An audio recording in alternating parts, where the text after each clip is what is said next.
All right, hey, what's up, guys? This is Preston from the Pgk.railway coming at y'all with another video.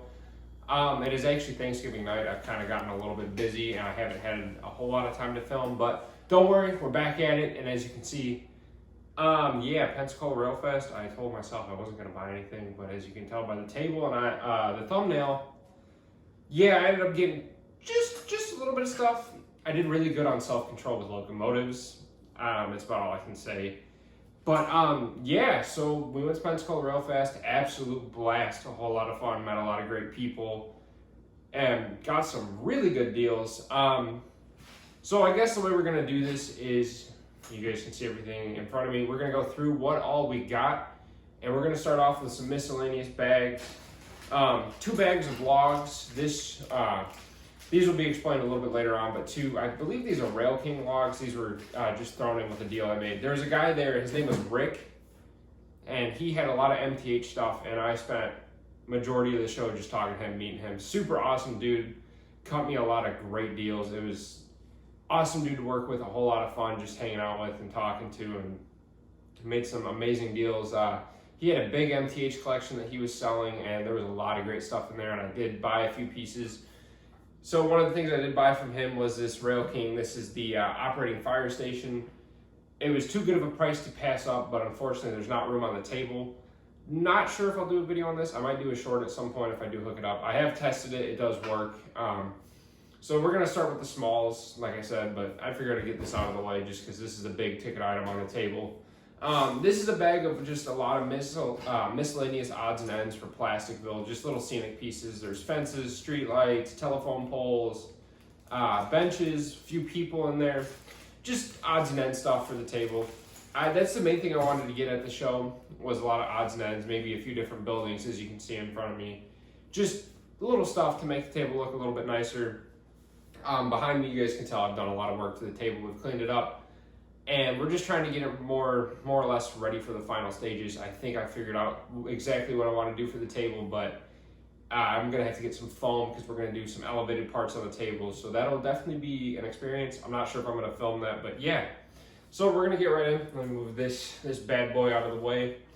So one of the pieces I did buy from Rick was the MTH Rail King, the Big Mo. This has always been just a very fascinating piece to me. I'm pretty sure this was brand new in the box when I bought it, but I figured this would make a good little scene on the table, just the traveling layout. Nothing too crazy, but it's a good little piece. Gonna try to incorporate it in the table. We'll see what happens with that. And then while I was helping sell some pieces at my table, my girlfriend and Rick were talking, and when I came back over, they were being really hush-hush, and my girlfriend had a bag, and I didn't know what it was. I tried to get it out of her. She didn't tell me. She said we had to wait till we got home from the show. And so we just got some cars. These are, I believe, primarily 1/43 scale, but these are pretty close. We got a few old school pickup trucks, some Model A, I believe Model A's. I'm not a huge car guy, but we got some nice little cars for the table, just something to help spruce it up.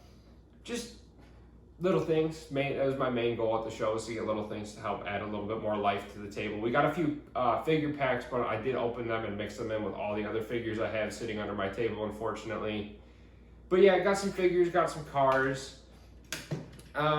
Next up is something I've always looked at getting, but I haven't pulled the trigger, and with MTH not producing these anymore, at least for the time being, when I saw these at the show, there was a local store at the show. They were selling some MTH operating scale crossing gates.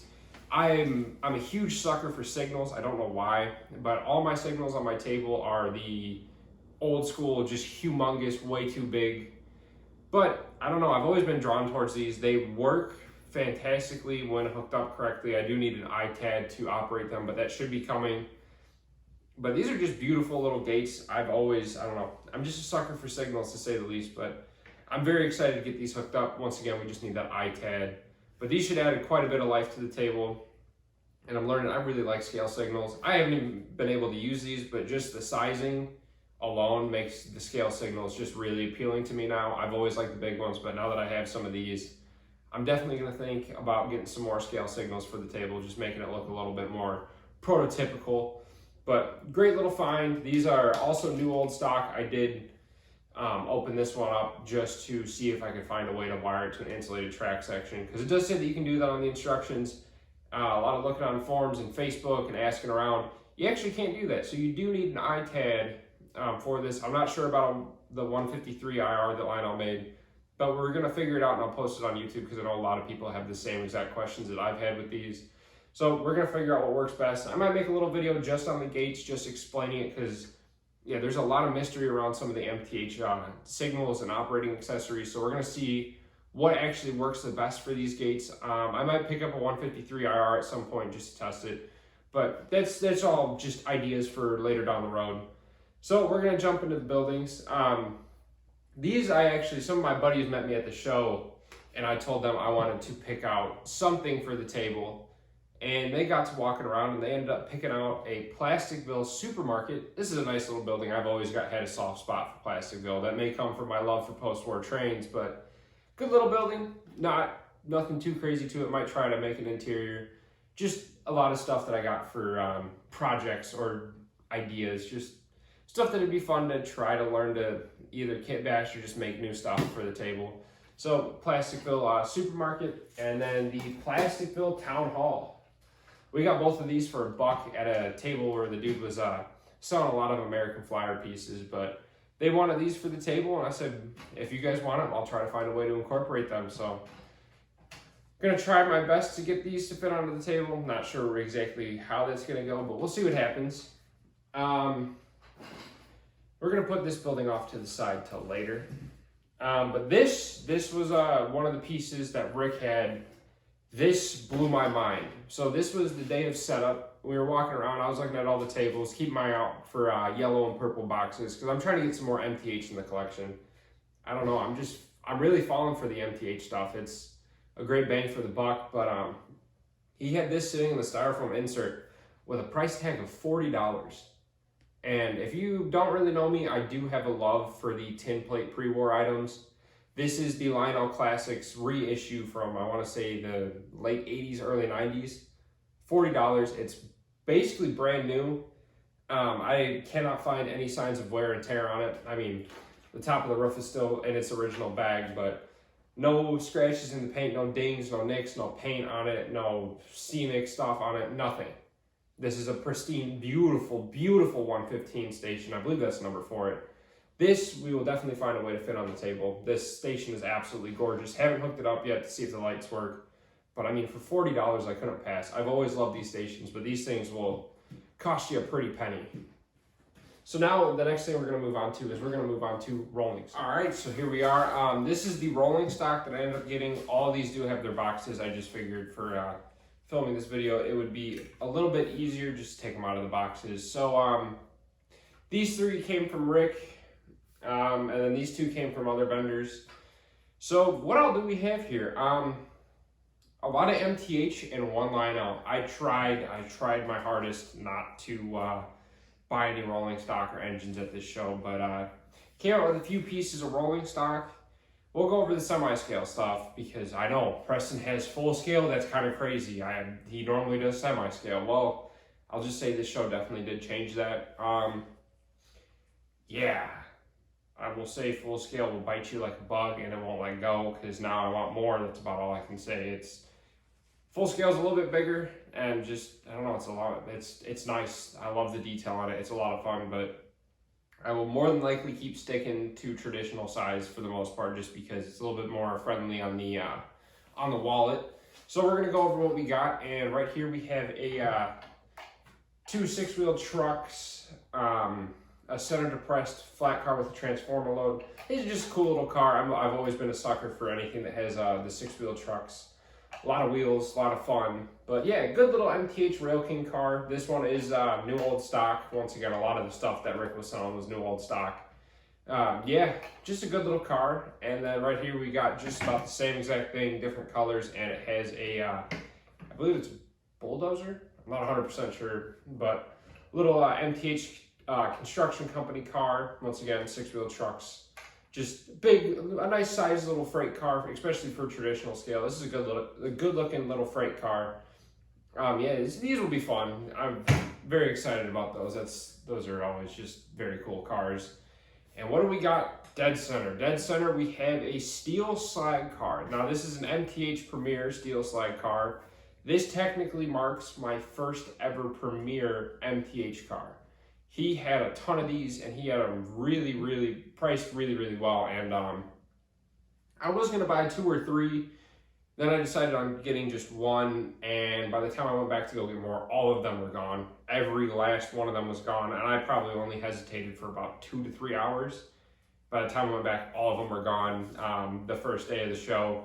But it's a cool little car. It's definitely different compared to everything else I have. I mean, it's got 4 sets of trucks on it, and it tilts, and this car is huge, like just ginormous, and it has way too many wheels, but this car is a very cool car. Now, I know all you Steelers fans are probably freaking out because you see Chuck Noll on the side of it. I tried to stay away from the Steelers themed slag cars, but it didn't work out. I actually ended up buying this one with Chuck Noll on it. I'm not a big sports guy. I mean, if I'm playing sports, I have a good time, but watching sports, not really my cup of tea. But overall, this is a very cool car. I figured this would be a lot of fun to get, especially with one of my items that is on pre-order coming hopefully in June. That is a Lionel pre-order from the 2022 catalog. But it's a very cool, interesting car. Definitely different from everything else I have. Now, next up, we'll get into my one Lionel car that I bought. And as you can tell, it is a mint car. This is a NPC car. This is the Denver, Colorado mint car. I've always looked at mint cars. I've always wanted to get them, but online they're a little bit too pricey for me to be comfortable on picking one up. And at the show, the dude had them for a fantastic price. He had several of these, but me being the post-war nut that I am, I wanted to try to get one that was close to the original post-war one, because there wasn't any post-war ones at the show, unfortunately. But I figured this would be a good safe bet for second place. And it's a nice little car. I've always been intrigued by the mint cars. I've always thought they're very cool and unique looking cars. So now we have a mint car in the collection.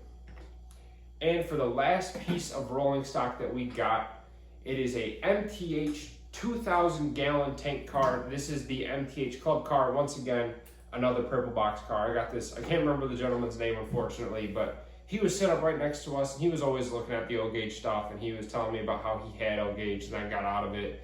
And then he was thinking, he told me, he was like, hey, I got one MTH car that I didn't get rid of, and I forgot that I had it, and I forgot to bring it to the show. And he's like, if you want it, let me know, I'll bring it, I'll give you a good price on it. And after looking at this car, I know I don't have any BNSF stuff on the table or in my collection, but I figured this was just a nice looking tank car, so you know what, why not, let's add it to the collection. So now we have 2 purple box MTH Premier pieces in the collection. We got a steel slide car and a 2,000 gallon BNSF tank car from the MTH Club. Both of them fantastic cars. I know there's nothing crazy here for the rolling stock, but they're just cool little cars, a lot of fun. Haven't actually ran any of these yet. Whenever I get around to filming a little bit later on in this video, that'll be the first time these have hit the rails on my table. All right, so we're gonna make this fast and simple, but due to storage on my phone, we're gonna have to premiere these about 15 minutes apart, unfortunately, just because I can't export this entire video because it's about 25 minutes long. So see you in the next part.